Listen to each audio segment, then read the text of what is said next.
टाटा एक ऐसा नाम, एक ऐसी फैमिली, एक ऐसा इतिहास जिसने हमारी भारत के अंदर एक इंडस्ट्रियल रिवॉल्यूशन सेट किया, जिसने आईटी सेक्टर, कमर्शियल सेक्टर्स और पता नहीं कितनी ही जगहों पे अपना जो पावर था वो दिखाया। मैं शर्त लगा के आपसे कह सकता हूँ, आप दिन में पता नहीं कितनी ही चीज़ों का ऐसा इस्तेमाल करते हैं जो कि हमारे टाटा से जुड़ी हुई हैं। जैसे कि सुबह उठते ही टाटा टी का पीना, उसके बाद नाश्ते में टाटा नमक का होना, जब आप ऑफिस या कहीं भी जाते हैं स्कूल या कॉलेज में तो पता नहीं कितनी ही गाड़ियां आपको टाटा की दिखती हैं। अगर आप अपर मिडिल क्लास हैं तो टाटा की हैरियर, अगर आप उससे भी अपर क्लास हैं तो टाटा की लैंड रोवर, अगर आप मिडिल क्लास हैं तो टाटा की पंच, टाटा की नेक्सॉन या फिर टाटा की नैनो। अब उसको बजट कार ना कह के लोगों ने मिडिल क्लास कार कहना चालू कर दिया, जिसकी वजह से वो कार फ्लॉप हुई। लेकिन एक ही इंसान था जिसने मिडिल क्लास लोगों के बारे में सोचा और वो थे सर रतन टाटा।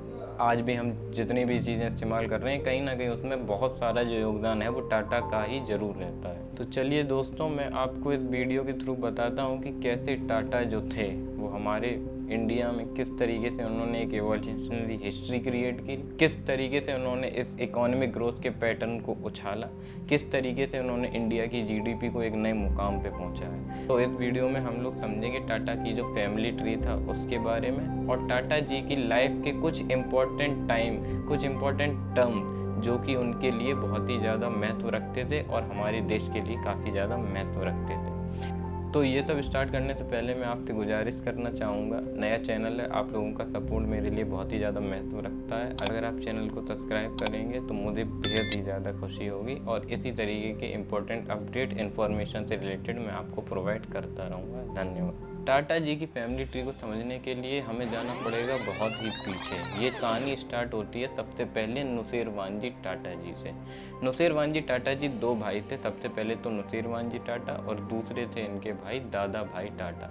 अब जो नुसेरवान टाटा जी हैं इनके 5 बेटे थे, जिसमें थे जमशेद टाटा, उसके बाद थे उसमें रत्नाबाई टाटा, फिर थे उसमें मानिक भाई टाटा, फिर थे उसमें वीर भाई टाटा। अब जो जमशेद टाटा थे इनके भी 3 बेटे थे। सबसे पहले थे डोराब टाटा, उसके बाद थे सर रतन टाटा और एक थे धोनबाई टाटा। अब ये जो हैं सर रतन टाटा, इन्होंने एक बच्चे को गोद लिया था जिनका नाम था सर नवल टाटा।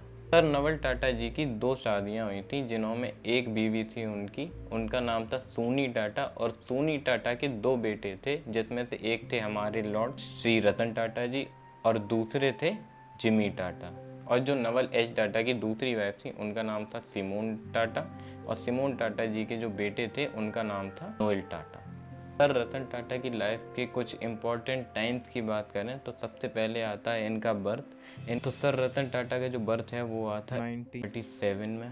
उसके बाद जब ये बड़े हुए यानी ये 17 साल के हुए तो 95 में इन्होंने यूएसए जाने का डिसीजन लिया और वहाँ पे ये कॉर्नेल यूनिवर्सिटी में जाके एडमिशन लिया इन्होंने bachelor in architecture and engineering के अंदर। उसके बाद 1962 में इन्होंने अपना बैचलर वहाँ से कंप्लीट किया और 1962 में ही यानी सेम ईयर में ही इन्होंने टाटा इंडस्ट्रीज़ को एज ए असिस्टेंट ज्वाइन किया। उसके बाद ईयर आया 1963 और इन्होंने जमशेदपुर में जो टाटा स्टील कॉरपोरेशन था उसको ज्वाइन किया, जिसको आज हम टाटा स्टील के नाम से भी जानते हैं। उसके बाद टाइम आया 1965 और इन्हें टिस्को इंजीनियरिंग डिवीज़न के अंदर as a technical officer appoint किया जाता है।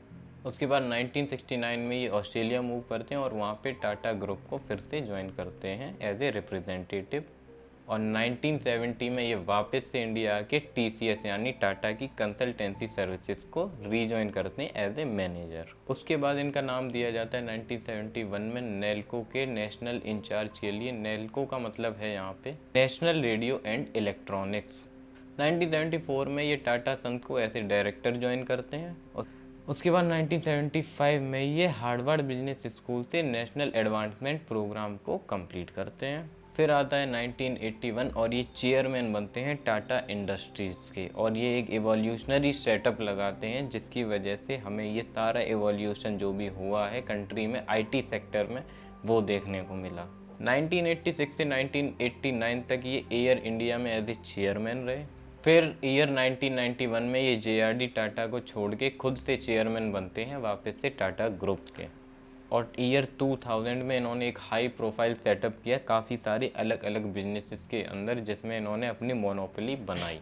और 2008 में इन्होंने स्टार्ट किया नैनो कार प्रोजेक्ट, जिसके अंदर हमारी नैनो कार भी आती है, और कई सारे और अचीवमेंट भी उस टाइम पे इनको मिल रहे थे, जैसे कि ईयर 2008 में ही was honoured by Padma Vibhushan award, which is the country second highest civilian honour by the government of India. उसके बाद सन 2012 में ये अपनी जो चेयरमैन की पोजीशन थी इनके पास टाटा सन्स में, उससे स्टेप डाउन लेते हैं। और इसके बाद आता है ईयर 2024, जब इन्होंने 9 अक्टूबर 2024 को अपनी ज़िंदगी की अंतिम सांस ली दक्षिणी मुंबई के कैंडी हॉस्पिटल के अंदर।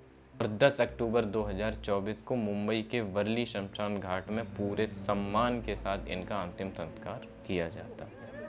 रतन टाटा सर के लिए जो मुझे पर्सनली सबसे अच्छी बात लगती है वो ये है कि जब 26/11 का हमला हुआ था तो इनसे पूछा गया था कि सर जो टेररिस्ट हैं वो आपकी प्रॉपर्टी के अंदर इन्वेड कर रहे हैं, हम क्या करें। तो रतन टाटा का जो बयान था वो इस प्रकार था कि मेरी एंटायर प्रॉपर्टी को भी अगर ख़त्म करना पड़े या उस पर बम गिराने पड़े तो आप गिराइए, लेकिन एक सिंगल टेररिस्ट भी है वो सड़कों पे खुलेआम घूमना नहीं चाहिए। अब इसी तरह रतन टाटा जी के बारे में आप जितना भी कह लें वो कम है, क्योंकि इनके जितना शायद ही कोई मिलियनेर या बिलियनेर रहा होगा जितना इतना दान किया होगा। अब इतने महान इंसान के लिए थोड़ा मायूस होना तो बनता है, लेकिन मैं यही कहना चाहूँगा कि वो जहाँ भी हैं खुश रहें, वापस से इंडिया में ही जन्म लें।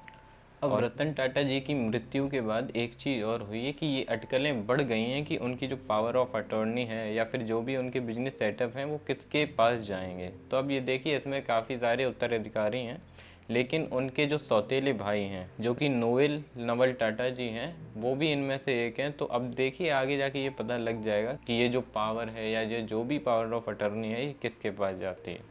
एक चीज़ मैं और डिस्कस करना चाहूँगा आप लोगों के साथ। आपने एक पर्सन को देखा होगा टाटा जी के साथ में काफ़ी बार, जो कि एक यंग लड़का ही है, ज़्यादा कोई एज नहीं है उनकी, और वो काफ़ी ज़्यादा क्लोज रहते हैं रतन टाटा जी के। काफ़ी लोगों का सवाल रहता है ये कौन है, तो मैं आपको बता दूं कि इनका नाम है शांतनु, और ये 2003 से ही टाटा के साथ जुड़े हुए हैं और रतन टाटा जी के काफ़ी ज़्यादा ट्रस्टी मेंबर हैं। जो सबसे ज़्यादा खास लोग हैं उनमें से हैं ये, और 2003 से उनके पर्सनल असिस्टेंट रहे। और हमने वीडियो में देखा है ये काफ़ी ज़्यादा सैड भी हैं, तो कुछ ना कुछ इमोशनल कनेक्शन जो है वो भी इनका रहा है टाटा जी के साथ, काफ़ी ज़्यादा फेमिलियर रहे हैं ये। आप लोगों से रिक्वेस्ट है कि मेरे साथ आप भी प्रे करें कि रतन टाटा जी जहाँ भी रहें खुश रहें, और इस तरीके के इंसान जो हमारे देश में हैं वो जन्मते रहें, जिसकी वजह से क्या हो हमारी इंडिया की जीडीपी, हमारी इंडिया का इकोनॉमिक ग्रोथ काफ़ी ज़्यादा अच्छा रहे। धन्यवाद।